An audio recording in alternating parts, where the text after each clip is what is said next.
दोस्तों जय हिंद।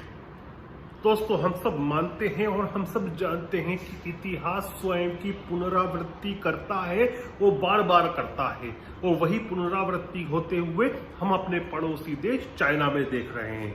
एक समय था जब नाजी जर्मनी, हिटलर की जर्मनी में हम कॉन्सेंट्रेशन कैंप्स के बारे में सुना करते थे। हम सुना करते थे कि हिटलर की नाजी जर्मनी ने न केवल जर्मनी में अपितु ईस्ट यूरोप में भी कंसंट्रेशन कैंप्स बना रखे थे। लेकिन आज कंसंट्रेशन कैंप्स कहाँ हैं? आज कंसंट्रेशन कैंप यदि कहीं है तो वह चीन में है, जो कि चीन की सत्तारूढ़ कम्युनिस्ट पार्टी ने, चीनी कम्युनिस्ट पार्टी ने जिंगजियांग में तथा तिब्बत के जो ऑटोनोमस रीजन कहते हैं जिसको, वह तथा कथित रूप से वहां बना रखे हैं, जिसमें लाखों लाखों लोगों को बंदी बनाए रखा है, चीप लेबर की तरह उपयोग किया जा रहा है। उनकी सारी स्वतंत्रताएं जो होती हैं, जो यूनिवर्सल स्वतंत्रताएं होती हैं, जो यूनिवर्सल ह्यूमन राइट्स होते हैं, उन सबको तार तार किया जा रहा है इन बंदी शिविरों में। और ये कोई पहली बार नहीं हुआ है कि मिलिट्री स्टाइल के जो कैंप लगे हों। चीन की यदि आप देखिए तो चीन की आदत में ही है कि हर किसी को दबाना, हर किसी को समाप्त करना। चीन वास्तव में सबसे ज्यादा नस्लवादी कोई देश है दुनिया में तो वो चीन ही है। दिक्कत यह है कि चूंकि ये लोग दिखते एक जैसे हैं तो हम लोग समझ नहीं पाते कि आंतरिक नस्लवाद कितना है चाइना में।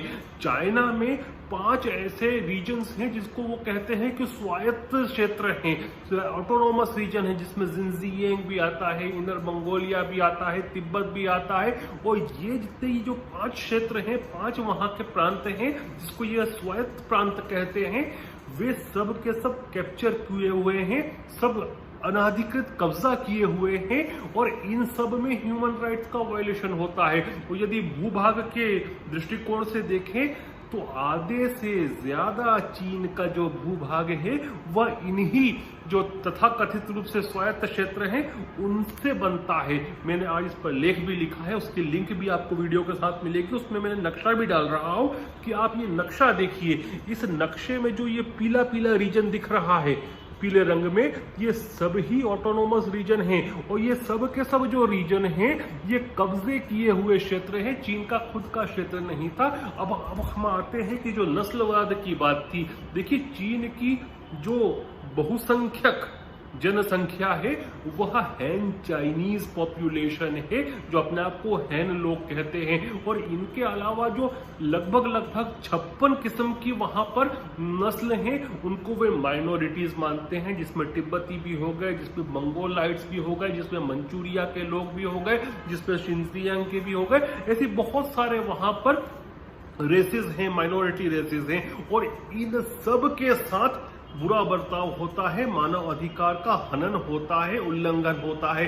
अभी तक हम सुन रहे थे कि शिनजियांग में बहुत सारे कैंप से नए कैंप्स जो निकले हैं वह तिब्बत में मालूम पड़े हैं कि तिब्बत ने भी बना रखे हैं। और इन कैंप्स में जो प्रताड़ना दी जाती है वह तो है ही सही, लेकिन जो फैक्ट्री ऑफ द वर्ल्ड अपने आप को चाइना कहता है कि हम कारखाना है समूचे विश्व के, उस कारखाने में जो सस्ती लेबर होती है वह इन्हीं शिविरों से पहुंचाई जाती है ताकि चीजें सस्ती हो और सस्ती चीजों से चाइना को कंपटीशन कम फेस करना पड़े, वो चाइना की कमाई हो सके। अभी अभी आप ये देखिए शिनजियांग के बारे में तो बहुत सारी बातें लोग जानते हैं क्योंकि जो कंसंट्रेशन कैंप वहां पर चल रहे हैं पिछले कई सालों से, कुछ की तो पिक्चर्स भी बाहर आना शुरू हुई। अभी थोड़े ही दिन पहले की बात है, इनर मंगोलिया जिसको कहते हैं, जो मंगोलिया के बिल्कुल दक्षिण में है, वास्तव में वो मंगोलिया ही है। मंगोलिया की जिस जमीन पे कब्जा कर रखा है चीनियों ने उसको इनर मंगोलिया कहते हैं। वहां पर भी लोग विरोध कर रहे हैं क्योंकि वहां पर भी उनका कल्चर खत्म करने का प्रयास किया जा रहा है। स्कूलों से, एलिमेंट्री स्कूलों से, प्राइमरी स्कूलों से जो शिक्षा दी जाती थी मंगोल भाषा में उसको बंद करके चीनी भाषा, मैंड्रिन भाषा में दी जा रही है और लोग उसका बहिष्कार कर रहे हैं। और जब बहिष्कार कोई करता है चीन में तो क्या होता है आप भी जानते हैं, हम भी जानते हैं, दुनिया जानती है। लेकिन समस्या यही है कि दुनिया खामोश है। और ये स्ट्रेटेजी जो है ना कि लोगों को दबाना, फिर डेमोग्राफीज को चेंज कर देना, जो वहाँ के स्थानीय लोग हैं, जो वहाँ के मूल निवासी हैं, उनको दूसरे क्षेत्रों में जबरदस्ती भेज देना और हैन नस्ल के जो चीनी हैं उनको ले जाकर बसा देना, ये आज से नहीं कर रहा है चाइना, ये पहले से करता आ रहा है। और ये जितने भी क्षेत्र हैं जिसको ये ऑटोनॉमस कहते हैं, जिन पे कब्जा कर रखा है, इनके साथ सबसे बड़ी विडंबना यह है कि इनकी जनसंख्या बहुत कम है। पहले ही कम जनसंख्या है, कुछ लाखों में जनसंख्या है, उसको भी ये तितर बितर कर देते हैं। और कंसंट्रेशन जो चीनी लोग हैं, जो हैन चाइनीज लोग हैं, कम्युनिस्ट पार्टी उनका बढ़ा देती है। जब कल्चरल रिवॉल्यूशन आया था तब अकेले इनर मंगोलिया में 1 लाख से ज्यादा लोगों को मार दिया गया था। कई बुद्धिस्ट टेम्पल्स जो थे उनको बिल्कुल, जिसको कहते हैं कि जमीन पे ले आना, वह किया था।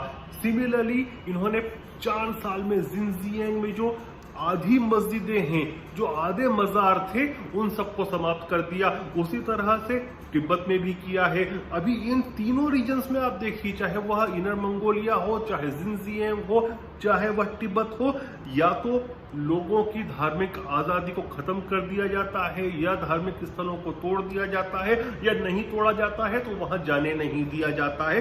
ये इसलिए किया जाता है ताकि जो लोकल कल्चर है उसको खत्म कर दिया जाए।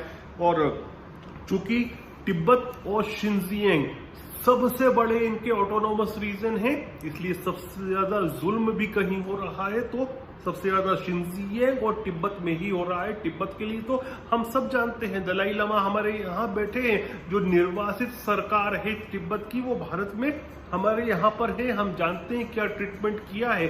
शिनजियांग की भी अब बहुत सारी चीजें बाहर आना शुरू हुई हैं। जो लोग किसी तरह से कंसंट्रेशन कैंप से निकलकर अमेरिका चले गए या यूरोप चले गए, वे अपने जब बखान करते हैं कि क्या उनके साथ उत्पीड़न हुआ, किस प्रकार का उत्पीड़न हुआ, तो सब अब दुनिया समझ रही है। लेकिन ये जो स्ट्रेटजी है ना चीन की, ये नई नहीं, ये पुरानी स्ट्रेटजी है कि किस तरह से डेमोग्राफी को चेंज किया जाए, लोकल कल्चर को खत्म कर दिया जाए, लोकल लोगों को खत्म किया जाए।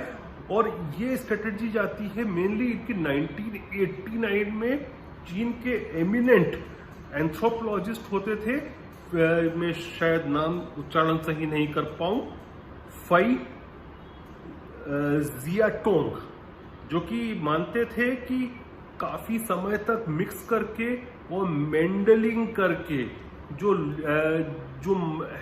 हैन मेजोरिटी है वह दूसरे सबको एनगल्फ कर लेगी, अपने अंदर खा जाएगी। और चूंकि हैन जो चाइनीज हैं, हैन चीनी लोग हैं, जो कि बहुसंख्यक है चीन में, वे उनका जो कल्चर है, उनकी संस्कृति है, वह दूसरों से उच्च है, उनकी नस्ल उच्च है, इसलिए बाकी सबको डोमिनेट कर देगी और वो सरवाइव करेगी। तो आप समझ सकते हैं कि किस प्रकार की नस्लीय भावना है चाइना के अंदर। लेकिन कोई भी चीन के विषय में ये बात नहीं करता। जब नस्लवाद की बात होती है तो अमेरिका की भी बात आती है, यूरोप की भी आती है, लेकिन इन सब से ज्यादा नस्लवाद कहीं है तो वह चीन में है। इसीलिए मैं कहता हूं कि चीन का नाम बदल देना चाहिए, पीपल्स रिपब्लिक ऑफ चाइना नहीं, ये तो वास्तव में हैन रिपब्लिक ऑफ चाइना है।